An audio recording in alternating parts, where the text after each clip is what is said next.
എന്തുവാ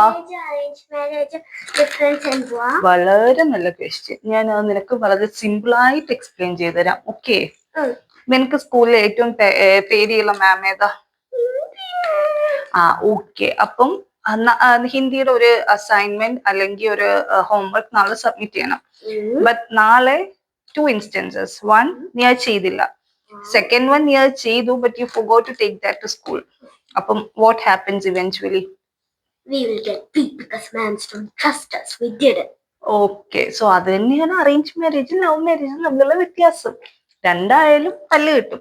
പിന്നെ അറേഞ്ച് മാരേജിന് ആകെ ഉള്ള ഒരു ബെനിഫിറ്റ് എന്തെന്ന് വെച്ചാൽ നമുക്ക് ആ തല്ല് കിട്ടുന്ന സമയത്ത് നമ്മുടെ ഫാമിലിനെ ബ്ലെയിം ചെയ്യാം. ലവ് മാരേജ് ആണെങ്കിൽ അതൊന്നും നടക്കില്ല.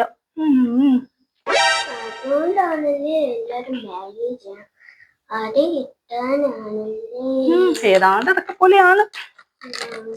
അതെ, പോകുന്ന വഴിക്ക് ഇതങ്ങ് ഫ്രിഡ്ജ് വെച്ചേക്ക്.